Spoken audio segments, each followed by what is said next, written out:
नमस्कार दोस्तों, आज का जो हमारा विषय है वह है ब्रह्म मुहूर्त में जैसे ही आप जागते हैं तो बेड पर आप लेटे लेटे या बेड पर ही आप बैठकर ऐसे 3 बार अगर आप अपनी इच्छा को बोलते हैं तो वह उसी समय पूरी हो जाती है।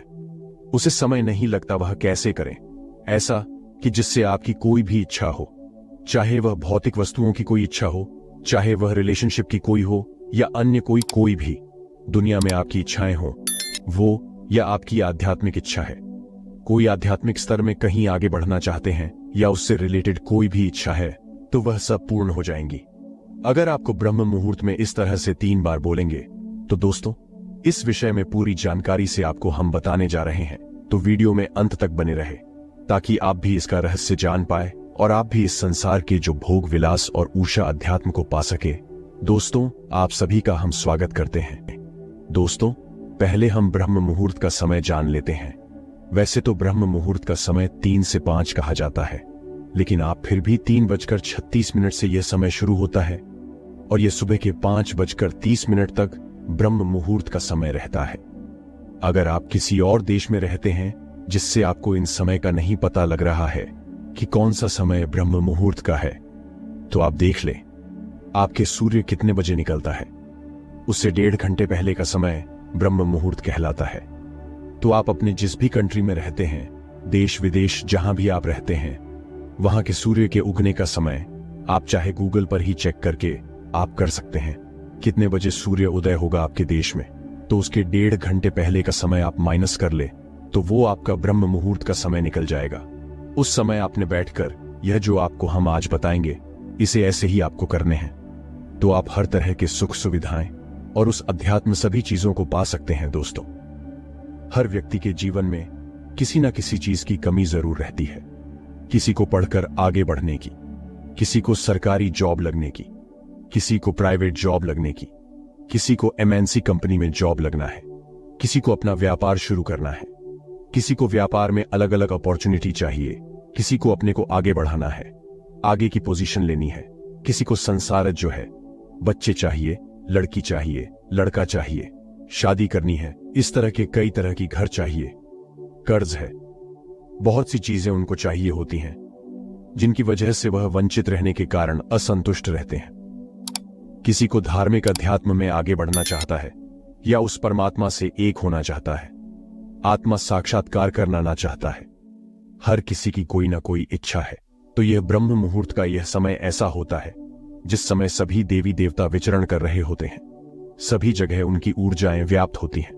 तो उस समय उनमें से जो सरस्वती माता है वो भी विद्यमान होती है सभी जगह। तो उस समय अगर आप ये ध्यान भजन करके इस तरह से अपनी विश्व मांगते हैं तो आपकी इच्छा पूरी हो जाती है। हमारे जो पूर्वज है, माता पिता थे, हमारे दादी दादा नानी नाना या हमारे और भी पुराने आर्ष मुनि जो थे, वह ब्रह्म मुहूर्त में उठते थे। उन्हें इस समय का पता था कि यही वह समय है जो फ्रेम के लिए होता है, जो हर तरह की शारीरिक, भौतिक, आध्यात्मिक हर चीज को पूर्ण करने में यह समय सक्षम है। तो इस समय वह अलग अलग है। जो भी जिसकी इच्छा होती है वह उस समय उठकर उसी को फॉलो करता था। और आज भी आप देखते हो डॉक्टर लोग जब आप बीमार होते हो तो बुजुर्ग होकर जब बीमार होते तो वह सभी को यही कहते हैं, सुबह जल्दी उठा करो और थोड़ा सैर किया करो। बीपी, मोटापा, कैंसर कम होगा तो वह सैर करने को बोल देते हैं। सैर करने का मेन उद्देश्य होता है, जब आप सुबह सुबह उठते हैं तो एक पॉजिटिव ऊर्जा वातावरण में होती है, कॉस्मिक ऊर्जा वातावरण में होती है। जब आप बिल्कुल जल्दी सुबह उठकर उस समय आप उस एनर्जी को महसूस करते हैं, उस ऊर्जा को भीतर लेते हैं, तो वैसे ही आपके कई बीमारियां दूर हो जाती हैं। शरीर आपका फिट रहता है, आपके शरीर में ऊर्जावान बनना शुरू हो जाता है, जिसमें इस समय में आपकी चेतना का लेवल होता है। तो अगर आप भारत में रहते हैं तो इसमें 3:36 पर आपका ब्रह्म मुहूर्त शुरू हो जाता है और यह 5:30 तक सुबह तक रहता है। इस समय के बीच में आपको उठ जाना है। आप चाहे बिस्तर में ही ध्यान के लिए बैठ जाएं, या आप अगर बिस्तर से उठक भी बैठना चाहते हैं तो आप कहीं भी अपना एक स्थान बना ले, कमरे में या पूजा घर में, जहां भी आपका दिल करे वहां पर आप अपने एक स्थान बनाकर वहां पर आपको ध्यान करना है। तो उसमें करना क्या है, आपको धीमी सांस लेनी है, ज्यादा ना तो सांस तेज लेनी है और ना ही ज्यादा, बिल्कुल छोड़ देंगे। बिल्कुल हल्की सी सांस भरनी है और हल्की सी छोड़िए। शांति का अनुभव आपको होना चाहिए, स्वाभाविक होनी चाहिए। जैसे आ रही है जानबूझकर उसे बदलने की कोशिश ना करें। विश्वास में ही आपको ध्यान करना है। नाम जाप जो करना है आपको इसी तरह करना है। नाम जाप करें, ध्यान करें, अग्र चक्र पर आपका ध्यान होना चाहिए और सांस को देखते देखते नाम जाप करना है। उसकी हम विधि भी आखिरी में आपको बताएंगे कि कैसे आपको करना है। जैसे ही आप इस समय उठते हैं आपका शरीर तो ठीक रहेगा ही, ऊर्जावान बनेगा ही। साथ में ही जब आप इस समय जाप या अजपा नाम का जाप करते हैं तो आपका मूलाधार चक्र सेंट्रल में हो जाता है। उसकी सिद्धि होने लगती है, जिसमें आपको फिर लक्ष्मी और इनकी जो सिद्धियां होनी शुरू हो जाती हैं, जिससे आपके धन की समस्याएं भी खत्म हो जाती हैं, जिससे फिर आपका अगर कर्ज है वह भी खत्म हो जाएगा। नई नई जॉब्स, नए बिजनेस ऐसे ही मिलते रहेंगे तो यह धन की समस्या भी अपनी खत्म हो जाती है। बस आपको नाम जाप करते रहना है, अपने आप सिद्ध हो जाएगी। आपके भीतर सकारात्मक ऊर्जा प्रवेश हो जाएगा और जहां भी आप फिर जाया करेंगे वहां भी आपका सकारात्मक ऊर्जा होने के कारण वहां का वातावरण भी पॉजिटिव हो जाएगा। जहां भी जाकर बैठेंगे वहां वह भी अच्छा फील करेंगे। और अगर कोई और व्यक्ति है जो बीमार है, वह उसके लिए भी आप इस समय का नाम जाप करके एक जल को, पानी को ऊर्जावान करके उसे दवाई में बदल सकते हैं। उसे एनर्जेटिक वाटर बनाकर उस अगर रोगी को पिलाते हैं तो उसको काफी रिलीफ मिलेगा, राहत मिलेंगे, उसके भी वह रोगों से मुक्त होना शुरू होगा। उसके लिए आप जब भी जैसे हम आपको ध्यान करना बताएंगे वैसे करना है और सामने एक गिलास पानी रख ले, कांच के गिलास में रखकर आप ध्यान करें। वहीं पे ध्यान करते करते वो ऊर्जा आपके चारों तरफ, जब कॉस्मेटिक ऊर्जा फैलेगी तो उस गिलास में, उस पानी में भी वह ऊर्जा पहुंच जाएगी। तो जिस भी आप रोगी को वो जो चमत्कारी अपनी जल बना लिए हैं, एनर्जेटिक जल बना लिया है, वो उसको आप खिलाएंगे तो आप देखेंगे पॉजिटिव ऊर्जा का जल जब उसके अंदर जाएगा तो ठीक होना शुरू हो जाएगा। जो नाम जप है इससे प्राण जप भी कहते हैं। ये जप, नाम जप, प्राण जप करते हुए इसके लिए आपको कोई विधि विधान नहीं होता, लेकिन अगर आप किसी मंत्र को सिद्ध करना चाहते हैं तो उसके लिए विधि विधान होता है। उसके लिए आपको प्रॉपर पूजा पाठ के लिए बैठना होता है, स्थान शुद्ध होना चाहिए, फिर धूप अगरबत्ती होनी चाहिए, तब वो आप मंत्र को सिद्ध करोगे। लेकिन जो नाम जाप है इसमें ऐसी कोई भी चीज आपको नहीं करनी पड़ती। तो दोस्तों, नाम जाप में जैसे ही आपकी मर्जी है वैसे ही आप बैठकर नाम जाप कर सकते हो। करने के लिए आपको कोई ज्यादा विधि विधान की जरूरत नहीं है। आप कहीं भी बैठ के, चाहे बिस्तर में बैठ के ही, चाहे आप कहीं नीचे बैठ के, जहां भी आपको सुविधाजनक लगे वहां पर आप बैठ सकते हैं। इसमें आपको नहाने धोने की, मूड होने की, ब्रश करने की कोई जरूरत नहीं है। आपकी मर्जी है तो कर ले, नहीं तो ऐसे ही आप बैठ सकते हैं। बेड पर बैठे बैठे ही आप इसको कर सकते हैं। तो पहले आपने उठकर करना क्या है, आपको एक नाम का जाप कोई भी आप सेलेक्ट कर ले, जो भी, जिस भी आपकी आस्था हो, जिस भी परमात्मा में, गुरु में, उसका अपने नाम जाप करना है। राम राम का नाम जाप कर ले, सत अनम वाहे गुरु का कर ले, राधे कृष्ण का कर लें। जो भी आपको सबसे बेस्ट लगे वो आप कर लें। लेकिन जिसका ज्यादा रिजल्ट हमें पता लगा है, जो रिजल्ट आया है ज्यादातर साधकों में, वो आया है राम नाम से। तो इसको पहले करना कैसे है और फिर वह 3 बार क्या दोहराना है वह भी आप समझ लें।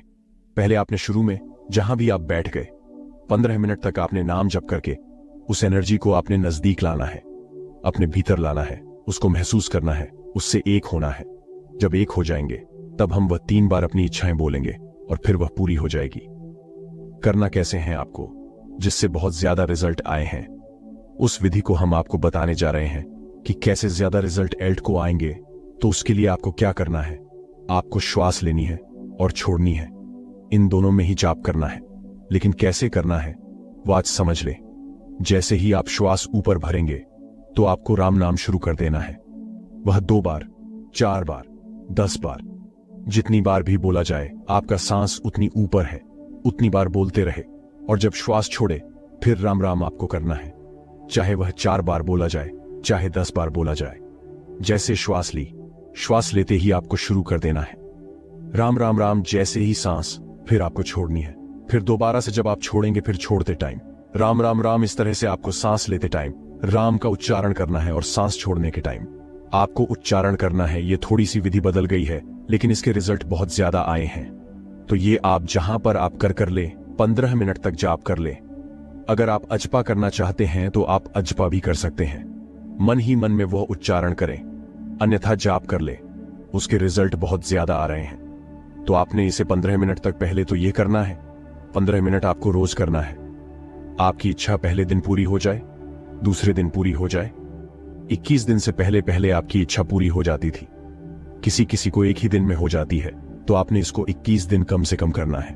अगर आपकी इच्छा बड़ी हो तो 21 दिन भी लग सकते हैं। अचानक से कोई भी आपको ऐसे बंदे मिलेंगे, ऐसे पर्सन मिलेंगे, उससे आपने पहचानना है, उन संकेतों को जानना है कि आपकी इच्छा पूरी करने के लिए यह व्यक्ति आपको मिल रहा है, यह व्यक्ति सिग्नल दे रहा है उस काम के लिए, तो आपको पहचान लेना है। तो जैसे ही आप ये 15 मिनट का ध्यान करोगे, इससे आप बढ़ा भी सकते हो, 30 मिनट भी कर सकते हो। तो आपने ऐसा ध्यान करने के बाद जब वह ऊर्जा के साथ, उस परमात्मा के साथ आप एक हो जाते हैं, तब आपने इच्छा को अपने व्यक्त करना है। जो भी इच्छा आपको चाहिए, आपको 3 बार फिर बोलिए। सांस लेते टाइम फिर उस शिक्षा को बोलेंगे और फिर सांस छोड़ दें, फिर श्वास भरे और फिर वह इच्छा दोबारा बोलिए, फिर सांस छोड़ दें, फिर सांस को तीसरी बार भरना है और फिर उस इच्छा को बोल के फिर सांस छोड़ देंगे। मैं इस श्वास भर के उस इच्छा को बोलना है, चाहे आप बोल दें या अपने मन ही मन से बोल दें, तब भी अब काम बन जाएगा। तो यह आपको 15 मिनट के बाद ही ऐसा करना है जो आपने यह नाम जाप किया है। वह चाहे 15 मिनट करें, चाहे 750 मिनट करें, 30 मिनट कम से कम जरूर करें। और फिर आप देखेंगे आपकी प्रार्थना उस परमात्मा के पास तुरंत ही पहुंच जाएगी। और वह तो सारे ब्रह्मांड उसी का है, उसी ने यह सब बनाया है, तो उसी से आपने मांगा है, तो वह उसके लिए तो कुछ असमर्थ है ही नहीं कि आपको दे ना सके। वह तो देने वाला है, सभी को दिया है उसने। सारी सृष्टि ही उसी की है, उसमें से आपको कोई थोड़ा सा अंश चाहिए होता है, वह तुरंत आपकी इच्छा पूरी कर देता है। मित्रों, अभी हम बात करेंगे ब्रह्म मुहूर्त के बारे में। यह एक ऐसी विधि है जिसका यदि आप मात्र 7 दिनों तक लगातार बेड पर लेटे लेटे या बैठकर अभ्यास करते हैं, तो आपकी कोई भी मनोवांछित मनोकामना, इच्छा या प्रार्थना पूरी हो जाती है। आपको इस विधि का अभ्यास ब्रह्म मुहूर्त में करना है। इसीलिए सबसे पहले हम ब्रह्म मुहूर्त के विषय पर विस्तार से चर्चा करेंगे और फिर इसके विधि के बारे में बात करेंगे। ब्रह्म मुहूर्त प्रातःकाल के उस विशेष 1 घंटा 36 मिनट के समय को कहते हैं, जो सुबह 4 बजे से लेकर 6 बजे तक रहता है। लेकिन इस विषय में कुछ और भी मान्यताएं हैं। अगर हम प्राचीन ग्रंथों का अध्ययन करें तो उनके अनुसार रात्रि को 4 कालों में विभाजित किया गया है, जिसमें पहला काल है रुद्रकाल। रुद्रकाल शाम 6 बजे से लेकर रात्रि 9 बजे तक प्रभावी रहता है। उसके बाद दूसरा काल है राक्षस काल। राक्षस काल रात्रि 9 बजे से लेकर 12 बजे तक प्रभावी रहता है। फिर उसके बाद तीसरा काल है गंधर्व काल। गंधर्व काल रात्रि 12 बजे से लेकर भोर के 3 बजे तक प्रभावी रहता है।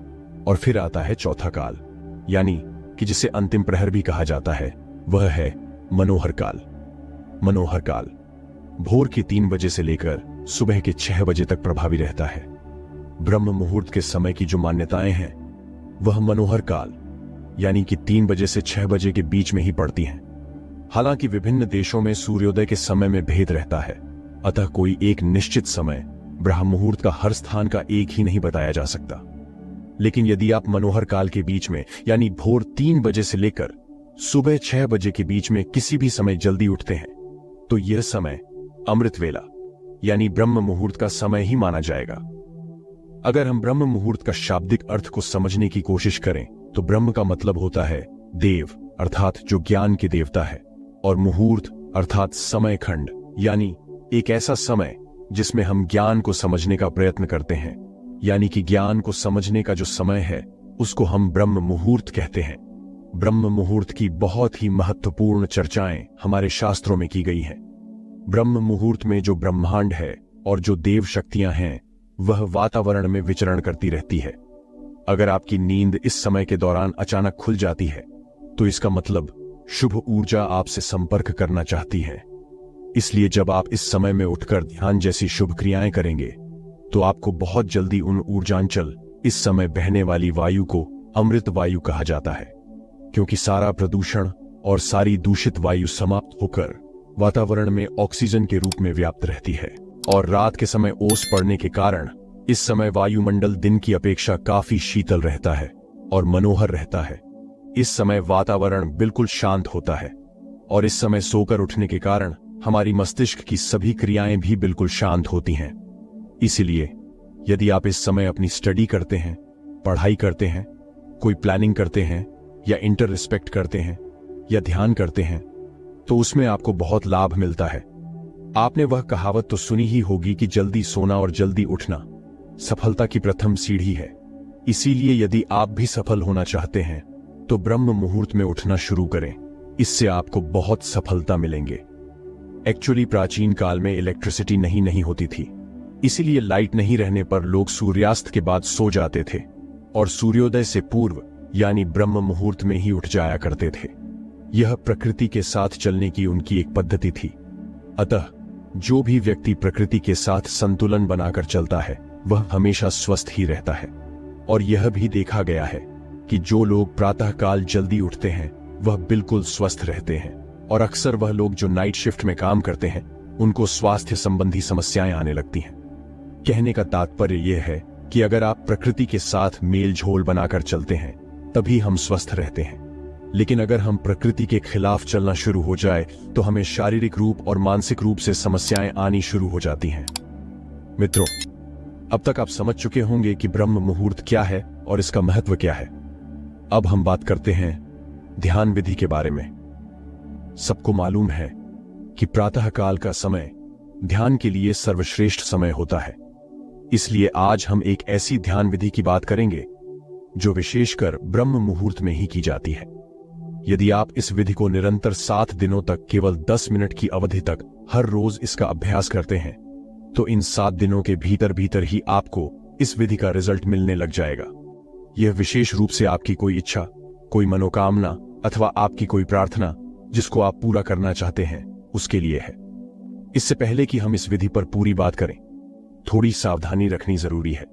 जैसे कि ऐसे लोग जिनको हृदय से संबंधित कोई कष्ट है, हृदय से संबंधित कोई बीमारी है, या जिनको रक्तचाप की समस्या, ब्लड प्रेशर की समस्या रहती है, वह इस विधि का अभ्यास ना करें। इसलिए क्योंकि इस विधि के अंदर हमें सांस को रोक कर रखना पड़ता है। अब कैसे इसको करना है, चलिए जानते हैं। ये एक बहुत ही चमत्कारिक विधि है और बहुत जल्दी अपना रिजल्ट देती है। इसका कारण है कि इस विधि में हम अपना ध्यान अपने आज्ञा चक्र पर स्थित रखते हैं, और आज्ञा चक्र हमारा एक ऐसा चक्र है जो हमारे संकल्प का स्थान है। अगर हम इस चक्र पर केंद्रित होकर कोई प्रार्थना करते हैं, कोई संकल्प को दोहराते हैं, तो वह संकल्प या प्रार्थना बहुत जल्द पूरी हो जाती है, क्योंकि इस चक्र का कार्य क्षेत्र ही यही है। इसे हम संकल्प चक्र भी बोलते हैं। वह इसलिए क्योंकि इस चक्र पर ध्यान लगाने से हमारे संकल्प पूरे होते हैं। जैसे कि अगर हम कोई आज्ञा करें तो वह आज्ञा पूरी हो जाती है। वैसे ही सबसे पहले आप अपनी कोई एक मनोकामना ले।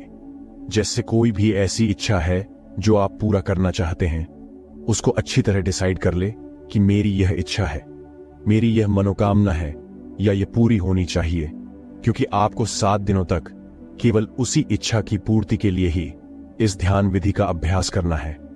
इसीलिए सबसे पहले आप अपनी एक इच्छा डिसाइड कर लें, फिर अपना ध्यान शुरू करें। सबसे पहले अर्ली मॉर्निंग यानी किसी ब्रह्म मुहूर्त के समय आप उठेंगे और उठने के बाद फ्रेश होकर नहा धो लें तो अच्छी बात है, नहीं तो सिर्फ अगर मुंह हाथ भी अच्छी तरह से धो लेंगे तो भी चलेगा।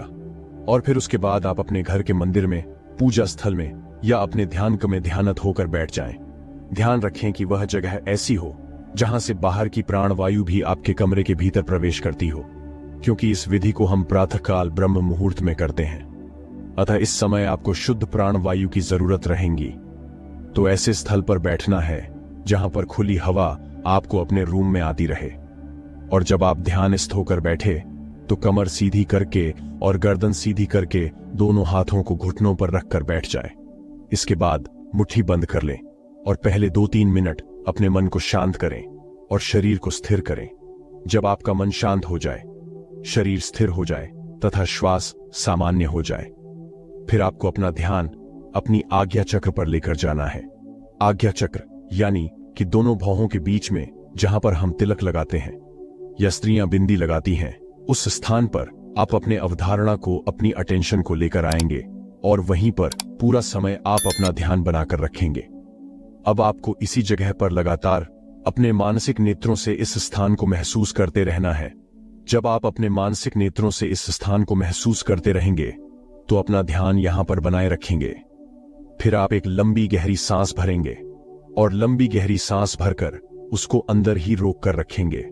जब आप अपनी सांस को अंदर भरकर रोक लेंगे और उस दौरान आपका ध्यान भी आज्ञा चक्र पर टिका रहेगा, उस समय आप अपने इष्ट देवी देवता या गुरु का चित्र अपने आज्ञा चक्र पर देखेंगे और अपने इष्ट देवी देवता या गुरु का चित्र अपने आज्ञा चक्र पर देखते हुए और सांस को अंदर रोक कर रखते हुए आप प्रार्थना या संकल्प करेंगे या अपनी इच्छा को दोहराएंगे।